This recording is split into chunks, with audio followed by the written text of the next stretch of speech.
এখানে অনেক রাজা ছিলেন, অনেক রাজ্য ছিল। এর মধ্যে একজন প্রধান ছিলেন রাজা নবরঙ্গ রায়। ওনার আমল থেকেই মূলত এই ঢাকের বাজার শুরু হয়েছে। এখানে যখন প্রত্যেক রাজার বাড়িতে পূজা হতো তখন এখানে বাজনার জন্য যেতে হতো বিক্রমপুর পরগনায়। তখন রাজারা চিন্তা করল বিক্রমপুর পরগনায় না গিয়ে আমরা এখানে একটা বাজারের ব্যবস্থা করি। তখন থেকেই রাজারা সবাই মিলে এই বিক্রমপুরের যত অত্র বাংলাদেশের যত এলাকা আছে, বিশেষ করে বিক্রমপুর এলাকায় ঢাকির সংখ্যা বেশি। ওইখান থেকে সকল ঢাকি এবং বাজনার বাজারের আয়োজন করা হয়। এই পুরাতন বাজারে, ঐতিহ্যবাহী পুরাতন বাজারে ঢাকের বাজনা শুরু হয়।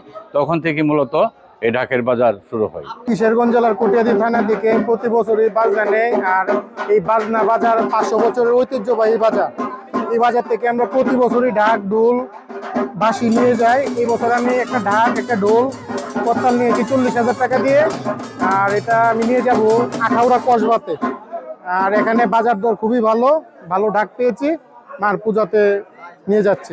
মূলত কারণ ছিল কে কত সুন্দর বাজনা নিবে, এটাই ছিল মূল উদ্দেশ্য। প্রত্যেকেই চাই সুন্দর একটি বাজনা তাদের পূজায় নিয়ে যাবে। তার উদ্দেশ্যেই এখানে বাজারের ব্যবস্থা করা হয়। এখানে ক্রেতারা আসে, ক্রেতারা আইসা এখানে অনেক বাজনা আছে, বাজনা দেখে যার যেটা পছন্দ হয় সেটাই এখান থেকে কিনে নিয়ে যান। আর যারা ঢাকিওয়ালারাও এখানে কটিয়া দিতে চলে আসে, তারা বাইনা পাওয়ার জন্য সারা বাংলাদেশ থেকে বাইনা নেওয়ার জন্য এখানে কটিয়া দিতে জড়ো হয়। বিভিন্ন পূজা মণ্ডপের পূজারীরা এখানে আসে, তাদের মন মতো বাজনা বেছে এখান থেকে নিয়ে যায়। আগে তো অনেক প্রচুর ঢাকি ছিল, এখন তো ঢাকি নাই। বয়স তো হয়ে গেছে, ডাক বাজনা সারান দিয়েছে, দেশে পূজা পাল বাড়ছে। এদিকে ফোনে বায়না বাট্টা হয়ে জায়গা, এদিকে কমা আসে। এই তো আর কি, মানে এই পজিশনে চলছে পূজা পাল। মোনালিসা হেভি ফ্লো 15 পিস প্যাকেটের সাথে 8 পিসের একটি প্যাকেট একদম ফ্রি। টয়লেটের ব্যবস্থা নাই, গোসলের ব্যবস্থা নাই। এটা হলে এই কমিটিটা কি করছে, ক্লাবে কি করছে না করছিল আমরা সঠিক বলতে পারবো। আর এই দিকে আসলে মানে টয়লেট এবং গোসলখানা টিবল এই থাকলে সবারই সুযোগ সুবিধা ভালো হয়। গত বছর মনে করুন আইসি 50,000 টাকা নিয়েছি। বাজনা আরো ভালো বাজনা আছেন, লোক সংখ্যা বেশি আছেন। এবছর এই বাজনার বাজারে বাজনা নাই, দাম অনেক বেশি। আমার কাছে 1,20,000 টাকা চাইছে। 3টা বাঁশি, একটা ঢাক, একটা ঢোল, একটা হলো বাঁশি। আমি 85,000 টাকাটা নির্ধারণ করলাম।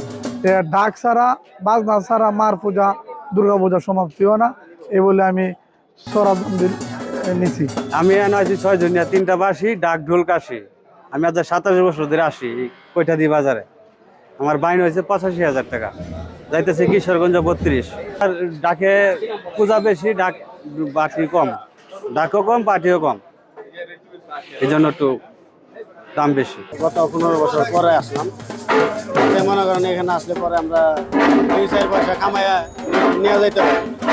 এইবারও আসছি ওই আশা করে মা দুর্গার আশীর্বাদ যাতে আমরা ভালো মতো 2 টাকা রোজগার করে যেতে পারি। এই বছর ডাক কমার কারণ হলো একটা, যে যারা বাইনা করে নেয়, মানে গত বছর আগের বছর পূজা বাড়িতে গেলে পরে ডাকিদের সাথে তাদের পরিচয় হয়ে যায়। পরে ডাকিরার কাছ থেকে নাম্বার রাখে, নাম্বার রাখার পরে এই যে বলে দেয় যে আমরা বাজারে যাবো না, আপনি সামনে বছর আমাদের বাসা আসে পড়বেন, আমরা আরো 500-1000 টাকা বাড়াই দিই। এই একটা কারণ। আর একটা কারণ হলো পূজা বাংলাদেশে এবার অনেক বেশি। যেই এলাকার থেকে ডাক ডুলা আসে, সিরাজদি গান, এইদিকে নাকি 200-250 পূজা।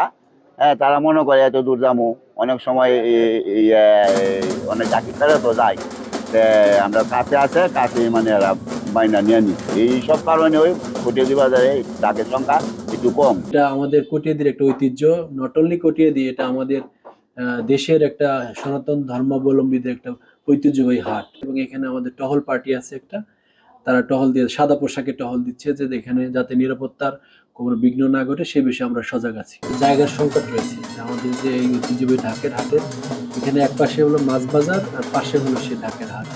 আমাদের জায়গার সংকুলনের কারণে আমরা পরিকল্পনা গ্রহণ করতে পারছি না। অনেক কিছু আমাদের ইচ্ছা থাকলেও জায়গার সংকটের কারণে আমরা করতে পারছি না। তো ভবিষ্যতে এই সমস্যা আমরা ইনশাল্লাহ সমাধান করব, এবং যাতে পূজারীরা এসে বা ঢাকের যারা বাজনদার তারা এসে যাতে সঠিকভাবে থাকতে পারে সে ব্যবস্থা আমরা গ্রহণ করব।